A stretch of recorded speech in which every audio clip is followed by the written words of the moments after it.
of the Over Bloody 90 medal, and that's in the form of Mr. John Petherbridge. And I want to tell you something about John. He's a resident of Dalmeny, so he's a Naroomerite, if you like. And John is in fact the former ambassador to Sweden and Norway. Yes, he's the former ambassador. So, Your Excellency, thank you for coming along today. Norway, here we wish you all the best, and we hope you enjoyed having a medal which says you're over 90. You've been trying to keep it a secret, I know. Give him a big hand, mate. Now John will respond as is usual. Ben, you better blow out your candle. We've got a candle here for Ben to blow out.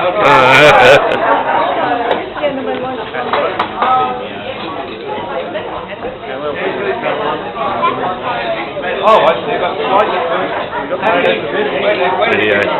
They got the 8 on the wrong place. It should be on the other side. I got the middle. Terrific. Gotta blow it out. Happy birthday to you. Happy birthday to you. Happy birthday, dear Ben. Happy birthday to you. Hooray! Hooray! Hooray! Now you're supposed to sing Why Was He Born So Beautiful? Okay, now we have some words from John.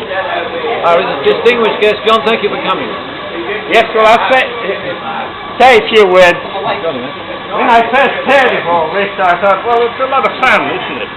But then I realised it was more than that. It's great, because we 80-year-olds, when we come over the threshold into our 80s, we bring all that wisdom that we've picked up over the years and all the experience we had, and we're ready to pass it on. But even when you get into 80s, and as I am, I'm 92, you can still have things that give you a bit of an ego trip. And I thought I'd tell you one of them, just to demonstrate. A couple of weeks ago, I had to go to Canberra, to hospital for a little thing. I thought I'd be there for 4 days, but it turned out I was there for 3 weeks. Well, the hospital's very nice. It's the private hospital, National Capital Private Hospital. It's all very nice. It's like a little United Nations. The nurses are all Indians, Filipinos, or Africans. But they're all terribly nice. Western Sydney, was it, John? But the hospital can still get a bit boring. You need something to do. You say, what did I do? I had an affair. Well, with 92-year-old having an affair, that should make your ears pop up. I must admit, it was a bit flippant. But there was a woman down the corridor from my room. She was on the administrative staff. She wasn't a nurse, but she was in charge of services to the hospital, which was pretty appropriate. Why am I blushing? Anyway, I chatted away to her one day, and we talked about various things, and she said, well, look, you have no dependents, I have no dependents, I think we should get married. I said, hey, wait a minute, if you knew my age, you'd have other thoughts. Oh, she said, age doesn't matter. So I said, well, we could look into the question. So we did. I said, can you cook? Oh, glory. Yes, she said she's a good cook. She was in charge of cooking services to the hospital for one thing. I said, well, I hate cooking, so that's pretty good. I said, we've got plenty of money. Oh, she said, I was looking to you for that. I said, well, maybe we can manage that. So we went on in that way for a while. And then when she left the room, she said, well, there's one thing. She said, you have got your marbles.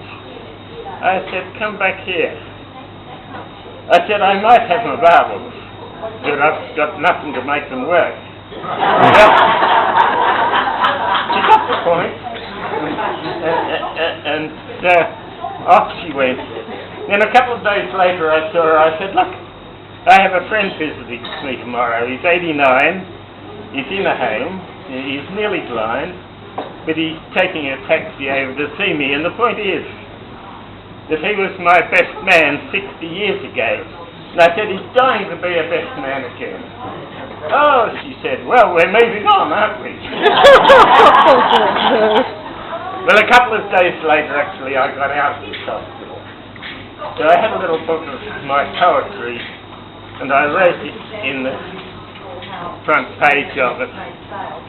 Dear Pat, let's go along with the dream. It was nice. Love, John. I took her round. She wasn't in her room, so I left her for her. But a little while later, she came running round, all excitement, and she helped me finish my packing. She grabbed my bags. We went down. I gave him my discharge certificate. We got a taxi. We gave each other a great hug, and off we went. But it was great for the ego, I must say. And it was good. That's his story.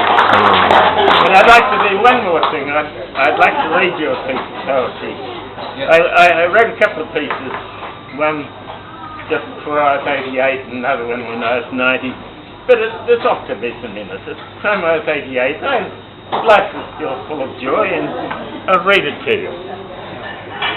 John is the author of 11 books, by the way, My glory. mostly on prose and poetry. I have a bit of doggerel poetry if you want to hear it. Okay, you can be next. Thank you. Well, it's called Approaching 88. From tomorrow, 8 days on, I reach a long-shot target, my birthday of 88.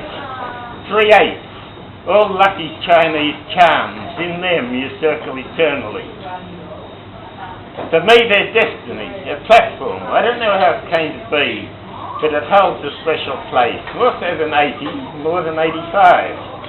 And 90 is so formidable, unspeakable. Is it because it registers a pathway through a colourful life, or the golden gateways for geriatrics? But surely it's at the stage from which I'll float with nothing more expected. Already, I feel like the bird flying on its trackless way, viewing all things beautiful in sky and on the rounded earth. There were goals I had for 88. One was still to play some tennis, the game I fell in love with, free hitting, flowing like poetic rhythm. Not as fast as years ago when they called me Twinkle Toes, running like a mountain hare, but to stumble round, yet hit a cunning ball. For some things, the capacity is simply gone, but still I wish to splash around in pools of poetry, indulge in writing now and then, these things I should achieve, the same as near. But afterwards, I'll leave the goalpost, soar free like the birds in newfound freedom in this void beyond my life expectancy.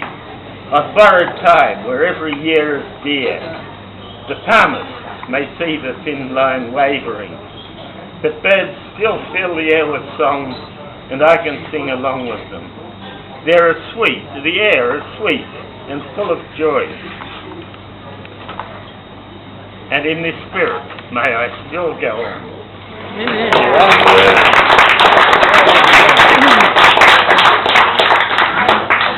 Thank you, John. And I think we have another budding poet who I met the other day. I said, you should be at my party on Friday, and she came along. Oh, sorry. I pick up a lot of women that way. I put them back down again, too. Yeah. Oh, she's full of quip. Full of something. Go for that. Okay. Name, please. My name's Leonie Edge. I live up at Malua Bay, near Betty's Bay. I was absolutely privileged to meet Ben and his wife and son and granddaughter the other day, and totally flabbergasted when he said, come to my birthday party. Okay, fine. As he said, he wasn't expecting me to come. Now, I actually have written poetry in the Well, a lot of girls promise to do a lot of things, but they don't always do it. Depends on the bait you hang out. Yeah, I suppose so. So, what I do have is a bit of doggerel that I'd love to share with you from original comic called The Wizard of Id. I'm sure you ladies and gentlemen have read it once or twice in the past. Listen to me, and I'm sure you'll agree that the bravest man in all history was neither a soldier nor a man of war, but the first to eat an oyster raw. The one that I was telling Ben the other day that he found rather amusing was, shot my first turkey yesterday. It was really great. Folks in the frozen food section are a bit startled, but gee, I love getting older. Very good. Presents an interesting visual picture. The reason why I was in Cartridge World and making the acquaintance of Ben and his family is that I've just started up my own business, and it is phenomenal. Now, all it is you put a wrap on wherever you want to lose weight, and you sit in front of the television or whatever, read a book for 45 minutes. And my husband, who had a serious accident in 2006 and is not all that physically capable anymore, he's had 13 operations on his body, and I'm sure a lot of you here know about pain and how hard it is to exercise. He was entirely skeptical. And I said, well, what have you got to lose? Try it. So I measured him, put the wrap on him, sat in front of the television for 45 minutes as per instructions, and I measured him again, and he'd lost 1.5 inches in that 45 minutes. He said, oh no, it's just fluid. So I measured him 3 days later, and the 1.5 inches was still gone. And I'm thinking, well, if that's fluid, something's been going on there that I don't know about. It takes out the toxins as well as the fat, and toxins is something that we build up in our system over a period of whatever number of years. I really, really love this system. I'm on a pension because I have a few problems with things like my memory. In my late 40s, I forgot my Christian name for about 15 minutes, which is sort of like getting whether you're left or right-handed. Don't worry, Samantha, it'll come back to you. Thank you, George. So I'm trying to get off the pension because, from my point of view, there are people out there with businesses and wages that are paying for me, and I haven't earned it. And I feel horrible about that. I want to give back to Australia. I love Australia. Born and bred here, mate. Think he died.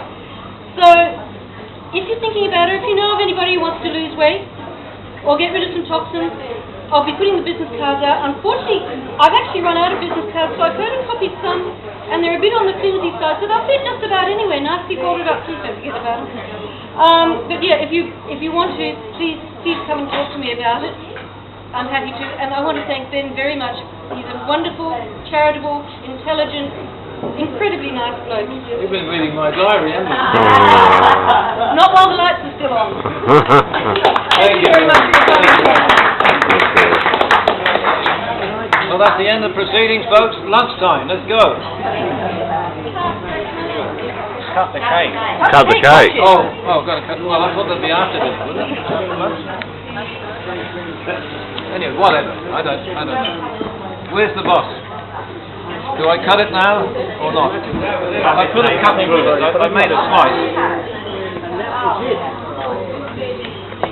Said the coolest cut of all. Colonel, you did a great job. I've just sell a few belts. What are you selling, belts or? They're little, actually I'll show you. Show us one, yeah. I just happen to have one here by It's got the coal and fire inside, has it? Because it melts all that fat off it.